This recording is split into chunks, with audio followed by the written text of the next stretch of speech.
Magandang hapon po. Ako po si Dr. Salonga. Nice to meet you po. Ngayon po, susuruin ko po ang inyong kalusugan at kalagayan. Tapos gusto ko lang po sabihin na lahat po ng ating pag-uusapan ay mananatiling confidential lang po. Sabihin niyo lang po kapag may hindi po kayo komportable po sa proseso po na ito. Sige po. Una po, tanong ko lang po, ano po yung pangalan po ninyo? Rian po. Rian. Ano po kayong komportable na pagtawag po sa inyo? Rian na lang po. Rian. Miss, Ma'am na lang. Rian. Ano pong lingwahe ang gusto niyo pong gamitin? Kahit Taglish na lang. English. Okay po. Sige po. Una po, Ma'am Rian, ano po yung buong pangalan po ninyo? Rian Reyes. Rian Reyes. Ilang taon po kayo? 25. 25. Kayo po, ano po ang kasarian ninyo? Babae. Okay. Kayo po ay kasal? Hindi po. Single po. Single. Tapos, kayo, ano po ang nasyonalidad po ninyo? Filipino. Filipino. Ano po ang relihiyon po ninyo? Catholic. Catholic. Ano po ang trabaho po ninyo? Student lang po. Wala pong trabaho. Student na lang po. Saan po kayo pinanganak? Sa Manila po. Sa Manila. At kayo ay kasalukuyan naninirahan sa Manila din. Manila din. Ilang beses na po kayo nagpa-consulta po dito sa MCU? Unang beses pa lang. Ilang beses pa lang. Tapos, mga anong oras po kayo dumating kanina? Kaninang 7 a.m. 7 a.m. Ano po pala ang gamit mong pangsulat na kamay? Kanan po. Kanan. Okay po. Sige po. Ma'am Rian, ano po maipaglingkod ko po sa inyo sa araw na ito? Ba't po kayo nagpa-check up? Nilalagnat ako na for 3 days. Nilalagnat po kayo for 3 days. Okay. Yung lagnat niyo po, nagsimula 3 days ago. Pakilarawan lang po kung ano po nangyari. Ano po, pag uwi ko po, lang ako sa ulit, tapos nilalagnat na ako. Ayun. Okay. Na-record niyo po ba yung temperatura po ninyo? Hindi po eh. Hindi na-record. May ginagawa po ba kayo nung 3 days ago na nagpadala or nung napansin niyo po na umusbong po yung lagnat po? Wala naman po, pag-uwi ko lang talaga masama rin ako. Tapos mag-full blown lagnat na siya. Tapos hindi niyo na po na-record yung temperatura po nun. May ginawa po ba kayo para maibsan po yung kalagayan po ninyo nun? Wala po. Wala din. Hindi po kayo nag-take ng any meds po? Wala po. Okay. May iba pa po kayong sintomas na nararamdaman maliban po sa lagnat? Wala naman po. Ay, ano po pala? Sinisipon po. Sinisipan po. Kailan po ito nagsimula? Ano po, nung madaling araw po. Nung 3 days ago, tas madaling araw. So, like 2 days ago po. Kasabay po ng lagnat po. Opo, yung madaling araw po. Yung madaling araw po nun. May lalarawan niyo po ba yung yung condition po ng sipan po? Ano po, ano lang po siya, clear lang po, gano'n. Tapos, di naman po ako bahing ng brain, basta may sipon lang po ako. Ganun. Tsaka medyo mahirap po siya. Medyo mahirap po huminga kasi yung parang feeling na congested po siya. Ganun. Okay po. Nagsimula po ito bilang runny nose po o ano po? Talagang malapit na po nung simula pa lang? Hindi ko po napansin eh. Basta ano lang po, sinipot yung isipon na tapos congested siya. Tapos yung consistency niya, yung yung clear yung itsura niya po. Yung clear na liquid po, malapot hindi po? Nito ng mga malapit. Pero yung unang hindi ko napansin. Okay. Sige po, ulitin ko lang po yung mga nasabi niyo po na 3 days ago po, nagkaroon po kayo ng lagnat pag-uwi po ninyo. Tapos, wala naman po kayong ginagawa nung umusbong po yung lagnat. At wala na po kayong ginawa or tinake na meds po para maiusan po yung kalagayan po ng lagnat po ninyo. Sa lagnat niyo po, hindi naman po na-record po yung temperatura ng lagnat po ninyo.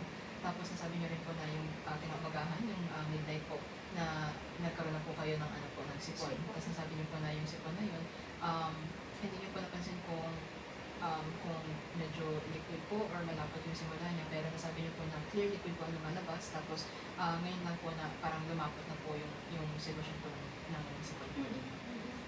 Okay, may iba pa po kayo nararamdaman ng sintomas po? Wala naman. Wala na po. Okay. Sige, tapo po tayo sa sa past medical history na po. May history po ba kayo ng mga malulubhang sakit tulad ng cancer, tuberculosis, na-stroke po ba? Wala naman po. Wala naman po. May tinitake po kayo mga meds po every day? Ano lang po, yung Vortioxetine 10 mg tablet. Ayun lang po. I see po. Na-admit na po ba kayo dati sa ospital? Nung na-dengue po ako dati, ng bata ako. Na-dengue na po kayo dati. Mga ilang taon po kaya kayo? Mga 12 po, high school po yun eh. 12 years old po kayo. Mga anong year po kaya kayo na-admit? Hindi ko na maalala, pero high school siya nangyari. Okay po. May mga history po ba kayo ng pag-opera? Wala po. Na may mga instances po ba na na-aksidente po kayo or mga Ano instances lang ng po. trauma? Nasagasaan po ako nung last year, pero okay naman po yung x-ray ng mga buto ko sa tuhod, sa arms, tsaka po yung skull x-ray po. Okay naman po lahat. Okay naman ba yung mga x-ray po na? Nagpa-check up naman po kayo? Pinalo up pa po siya after parang mga every month. Okay naman po siya. Na-resolve na. No fractures po ito? Wala po. Okay. May mga allergies po kayo? Seafood allergy, pero other than that, yung mga medications, wala naman. Sa seafood na, okay. Sa pagbabakuna po, kompleto po ba? Kompleto yung childhood vaccines ko, pati yung COVID-19 vaccines ko, kompleto. 2 shots, tapos 3 booster shots. Okay. Sige. Complete po ang primary vaccination, pati po ang COVID and booster doses. Okay po. Dako po tayo sa sa OB history po ninyo. Kailan po kayo unang nagkaroon ng menstruation? Parang mga 15 years old na ako. 15 years old. Tapos, itong menstruation niyo po, ma'am, regular naman po or hindi? Regular cycle siya, pero hindi niya sinusunod yung almost 28 days cycle. Pero considered regular siya, sabi ng committee niya. Okay. Tapos, gaano po katagal yung menstruation? Mga 4 days po ba yun? 4 days. Pagdating po sa sa heaviness ng menstruation niyo, mga ilang pads po nagagamit yung bawat araw? Yung first 2 days parang mga 5 pads, pero like yung patapos na 3 pads na lang, kasi sobrang mahina na yun. Okay. Tanong ko na lang din po, nabuntis na po ba kayo dati mo? Nagdadalang tao po ngayon? Okay po. Sa family history naman po, kamusta po ang mga magulang po ninyo? Buhay pa naman po parehas? Opo. Okay po. Meron po ba silang mga kasalukuyang sakit po? Wala po. Healthy po sila parehas. Okay. Meron po kayong mga kapatid po? May isa akong kapatid na lalaki. Okay po. Kamusta naman po siya? May sakit po ba?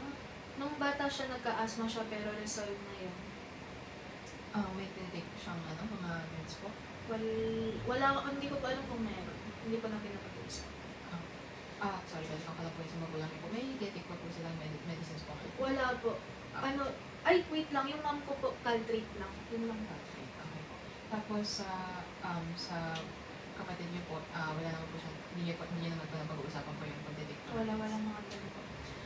Sige po, ako po tayo sa personal social history. Ano po yung mga mahilig niyo yung kainin? Gulay lang, gano'n. Tapos, yun lang tubig, gano'n. Nakaka 3 meals a day naman po kayo. Mga ilang glasses po kayo ng tubig inainom niyo bawat araw? Minom ako ng tubig, pero hindi ko sure kung gaano karami. Kasi minom lang ako pag naaalala ko. Okay po. Tapos, yung bahay niyo po, ititirahan niyo po, malayo naman po sa area ng Malayo construction, naman po sa mga sa ingay, sa air pollution po. Okay. Okay naman po ang ventilasyon ng bahay? Opo. Sa mga hobbies po, nag-exercise po ba kayo? Walking lang po pagpapasok ng school. Okay. May mga tanong ako ma'am na medyo sensitive. Okay lang po ba tanongin para lang sa Sige. clinical history?